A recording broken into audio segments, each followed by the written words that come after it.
नमस्कार। India debate में आप सबका स्वागत है। मैं हूं आशुतोष पाठक। मित्रों, आज महाअष्टमी है तो आपको एक बार दोबारा शुभकामना। आज मैं पहली बार बिहार के ऊपर चर्चा करना चाह रहा हूं। वैसे मेरी इच्छा होती नहीं है बिहार के ऊपर चर्चा करने की, लेकिन करने को लगता है कि मजबूर हो गया हूं। मोदी के घोड़े बहुत लंगड़े साबित हो रहे हैं और इसको अगर किसी ने ठीक से एक्सपोज किया है तो ये बात आपको माननी पड़ेगी, चाहे आप समर्थन में हो चाहे विरोध में हो। आप पसंद कर सकते हो, पसंद करते हैं, पसंद ना भी करते हैं, ये आपका प्रेरोगेटिव है।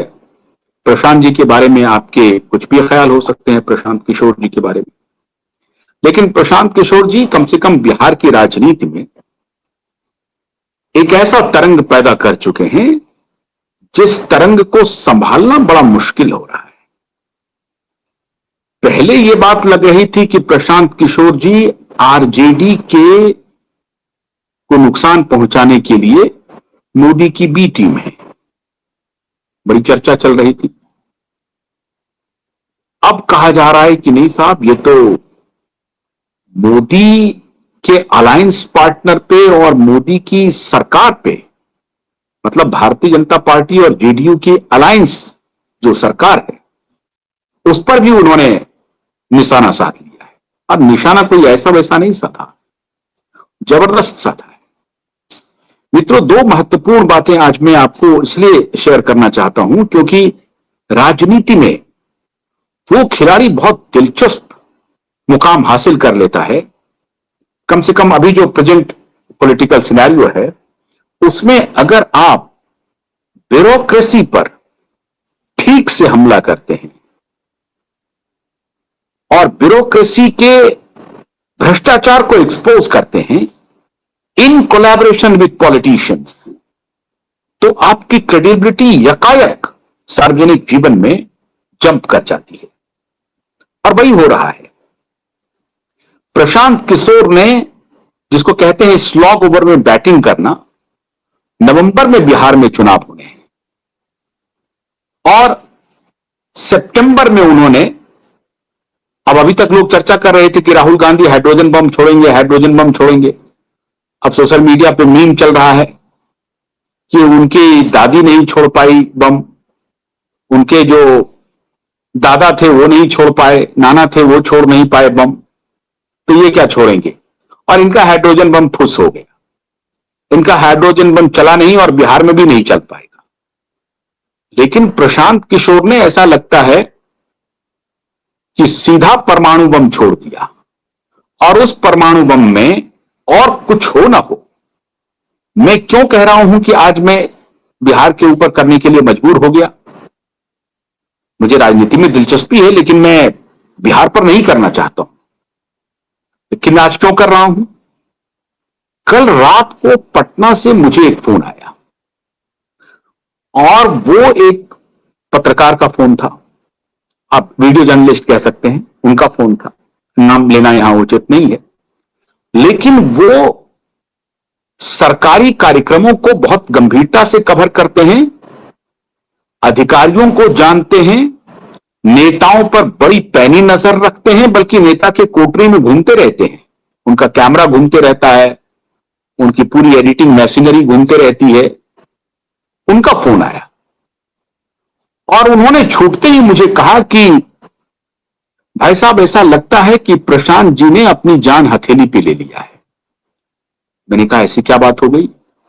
उन्होंने कहा कि प्रशांत किशोर जिस तरह से दो चेहरों को अटैक किया है, ये दोनों चेहरे जो हैं बड़े माफिया है। मैंने कहा माफिया है? उनका जी बहुत बड़े माफिया है।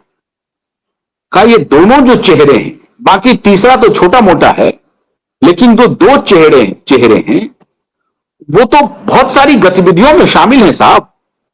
और इसीलिए मुझे चिंता हो रही है कि प्रशांत किशोर जी को अब अपनी सुरक्षा के बारे में सोचना चाहिए और अपनी सुरक्षा को बढ़ाना चाहिए।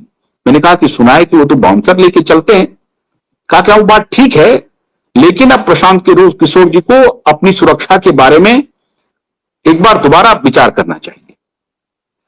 दो ऐसे नेता के बारे में उन्होंने कहा जिनके इतिहास के बारे में वो जिक्र कर रहे थे। उन्होंने कहा कि एक तो डिप्टी सीएम हैं जो हत्या के मामले में ही उनके ऊपर आरोप मढ़ा जा रहा है, इनके द्वारा भी, और फॉर्जरी का भी एक मामला है।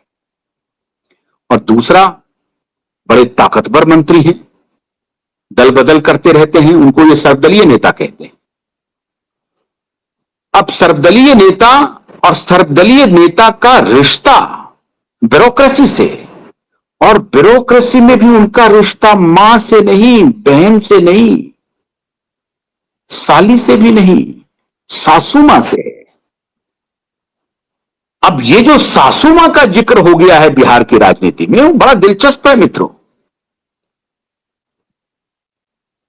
प्रशांत किशोर साफ साफ कह रहे हैं कि चीफ सेक्रेटरी की जो सासू मां हैं वो भी घोटाले में लिप्त हैं, और ये जो चीफ सेक्रेटरी हैं उनके ऊपर दबी जुबान में चर्चा हो रही है कि चीफ सेक्रेटरी 10,000 करोड़ रुपए का है। मतलब उनकी जो आर्थिक शक्ति हो गई है वो 10,000 करोड़ से कम नहीं है, वर्तमान चीफ सेक्रेटरी के बारे में कहा जा रहा है। क्योंकि ये जो वर्तमान चीफ सेक्रेटरी हैं वो ऐसा कोई मलाईदार महकमा नहीं था जिसमें वो बतौर सेक्रेटरी की भूमिका अदा न की हो, चाहे वो बिजली हो, चाहे वो परिवहन हो, चाहे वो पथ निर्माण हो, हर जगह उनकी भूमिका रही है। बड़े हैंडसम भी दिखते हैं साहब। अब मुझे नहीं मालूम पटना का कोई गोल्फ कोर्स है, अब उसमें जाकर के वो गोल्फ खेलते हैं कि नहीं खेलते हैं। मेरी एक दो बार मुलाकात हुई है, लेकिन बतौर पत्रकार ही मुलाकात हुई है, इस तरह के मेरे कोई रिश्ते नहीं है जो उनका कोई पैसा हमारे तरफ आ रहा हो। लेकिन साहब प्रशांत किशोर जी ने बड़ा जबरदस्त अटैक किया है, और ये बिहार के जनमानस के दिल को और दिमाग को पूरी तरह से छू रहा है। जब भी आप ब्यूरोक्रेट के करप्शन को एक्सपोज करेंगे इन कनाइवेंस विद पॉलिटिशियन, तो आप जनमानस के तार को झकझोर देंगे और आप वीणा बजाने लगेंगे, और वीणा बजना शुरू हो गया समझिए आप। और ये वीणा लय में है, ये बेसुरा वीणा नहीं है।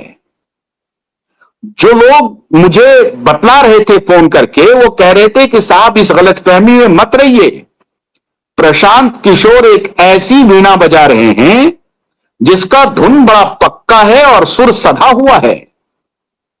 उन्होंने एक आंकड़ा दिया कि 28 वर्ष से जो कम उम्र के युवा हैं उसकी संख्या लगभग कह रहे हैं कि परसेंटेज में 27-28% है, लेकिन मैं तो मानता हूं उसको बहुत है, लगभग 70-80% के आसपास है। लेकिन वो ये कह रहे थे कि ये जो across the party, across the जात है, वो युवा एकदम से दीवाना हुआ पड़ा है प्रशांत किशोर का।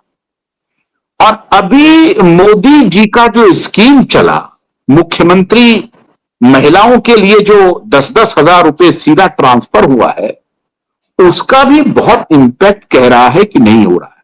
लेकिन हमारे कुछ नेताओं से मैंने बात की, उन्होंने कहा कि नहीं, गांव में कम से कम ईबीसी महिलाओं में नीतीश जी बड़े पॉपुलर हैं, और उनको लगता है कि कोई तो देगा, नीतीश ने दिया है, तो उस पर उनको भरोसा है। लेकिन जब रैला चलता है प्रशांत का, और प्रशांत का तंबू किसी गांव में जाकर के बैठता है, और वहां जब वो महिलाओं से विमर्श शुरू करता है, तो फिर महिला के दिमाग डगमगाने लगते हैं। अब यह कहा जा रहा है कि प्रशांत से अधिक समृद्ध कोई ऑर्गेनाइजेशनल स्ट्रक्चर किसी पॉलिटिकल पार्टी के पास नहीं है आज के दिन में। अब ये और बात है